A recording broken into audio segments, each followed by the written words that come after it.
বাড়ির দিকে রওনা দিছে। নবীজি তালহার আব্বা জান দিয়ে গিয়া কইলা, ও তালহার আব্বা বারা, তুমি কেমন আচরণ করলাই? আমার তালহার প্রতি আমি রাসূলুল্লাহ সাল্লাল্লাহু আলাইহি ওয়াসাল্লাম এমন সন্তুষ্ট রে। ও বারা, তুমি যদি খবর দিতাই তাহলে অবশ্যই আমি রাসূলুল্লাহ আমার তালহার জানাজার নামাজে শরীক হইতাম। ও বারা, তুমি যদি আমার তালহার মৃত্যুর খবর জানাইতাই, আমি নবী আসিয়া আমার তালহারে আমার নিজ হাত দ্বারা আমি গোসল দিতাম। ও আমার সাহাবী বারা, আমি পারলাম না আমার তালহারে আমার হাত দ্বারা গোসল দিতাম, আমি পারলাম না রে আমার তালহারে আমার হাত দ্বারা কাফন লাগাইতাম, আমি পারলাম না আমার তালহারে আমার হাত দ্বারা কবরে রাখতাম। কি আফসোস নবীজি করছেন।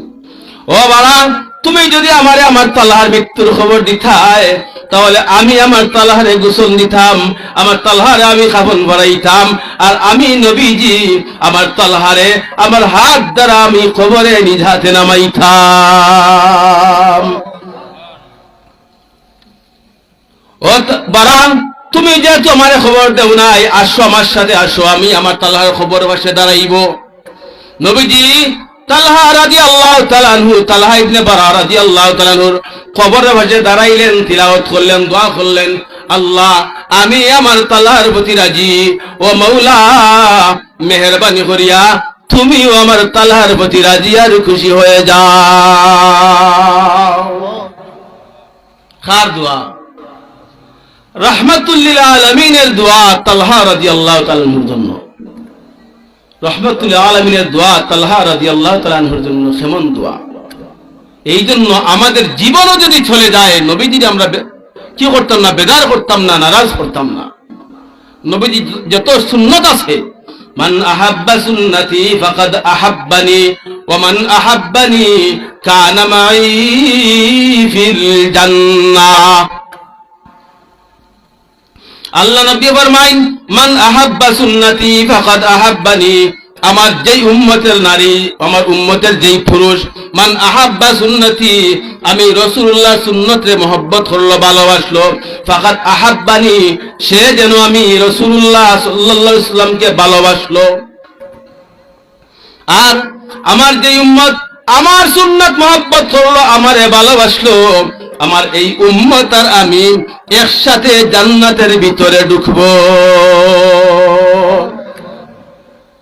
নবীজির কথা, মান আহাব্বা সুন্নতি ফাকাদ আহাব্বানি ওয়া মান আহাব্বানি কানা মাই ফিল জান্নাহ। নবীজির একটা সুন্নাত হচ্ছে দাড়ি। কোন সুন্নাত ফরজ আমরা সাথে যাইতে না। খবরও যে সময় আমরা আপনার আপনজনদের রাখি, একটু কি আমরা চিন্তা করি সুস্থ মস্তিষ্কে যে কোন জায়গায় হারে রাখা দাঁড়াও, সেই ব্যাপারটা তো আমার সাথে হইব। আমি যদি মারা যাই, যদি আমার মুখে দাড়ি না থাকে, যে সুন্নতটা আমার সাথে হইয়া খবর পর্যন্ত যাইব। যদি সুন্নত আমার মুখে না থাকে, আমার সাথে না থাকে, এখন কৌকা আমি কি পরিমাণ লজ্জিত হইব। আমরা সবরে তো আল্লাহ তাআলায় দুনিয়া জমিন থেকে বিদায় দিবা। দুনিয়ার জমিন তো থাকার দেখা নাই। কুল্লু নাফসিন যায়িকাতুল মাউত। দুনিয়াত আল্লাহ যা কিছু বানাইছেন, আপনারে বানাইছেন, আমারে বানাইছেন, যত ইনসান বানাইছেন, জিন বানাইছেন, মখলুকাত বানাইছেন, সব কিছুর আল্লাহ তাআলা সব কিছুর সমাপ্তি ঘটাইবা। ওয়ায়াবকা ওয়াজহু রাব্বিকা যুল জালালি ওয়াল ইকরাম। আল্লাহ যারা কিচ্ছু আর দুনিয়ার জমিনে থাকতা নাই, একমাত্র আল্লাহ তাআলা থাকবা। একটু কি খবর করি আমরা খেয়াল করিনি, যে সময় আমরা আত্মীয় স্বজন মারা যাই, মারা যাওয়ার সাথে সাথে আমরা তো তাড়াহুড়া শুরু হয়ে যাই। মাসালা হইল দেরি না করে তাড়াতাড়ি কেউ মারা গেলে তারা দাফন করে নেওয়া, এটা নিয়ম উত্তম। মারা যাওয়ার সাথে সাথে রুটা বাইর হইয়া যাওয়ার সাথে সাথেও তো আমরা লগে অন্য কাজ কাম শুরু হয়ে যায়। সাথে সাথে মসজিদের ইমাম সাহেব তখন বা যে কোনো জান্নাওয়ালা একজন মানুষ বা ভালো মানুষ দিয়ে আমরা গোসল দেওয়ার ব্যবস্থা করি। গোসলের ঢুকাইয়া তো আপনার আমার শরীর থেকে খাবার করিলে হইব, যেটা আমরা করলাম খাবার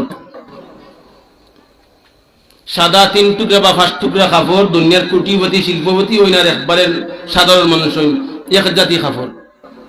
এক জাতর এক সমান কাপড়, হয়তো দাম দরও ব্যতিক্রম থাকলে থাকতে পারে, এক জাতি কাপড় 3 বা 5, ওই কাপড় দিয়ে আমরা খবরও দিলাইন। আমরা আত্মীয় স্বজনে দিছি, আমরা বাবারে দিছি, কেউ দাদারে দিছি, কেউ মারে দিছি, আত্মীয় স্বজন অনেকরে দিছি, এইভাবে খবর। আমরা একটু চিন্তা করছি যে আমার তো সেম ব্যবহার করইব, সেম ব্যবহার তো আমার সাথে করইব। আমি যে সময় মারা যাইমু, যেই সময় আমার বড়ির থেকে আল্লাহ রুটা বাইর করিয়া নিয়া নিবা, তখন আমার কোন অবস্থা হইব? আমি যত দামি মানুষ থাকি, যত মায়ার মানুষ থাকি,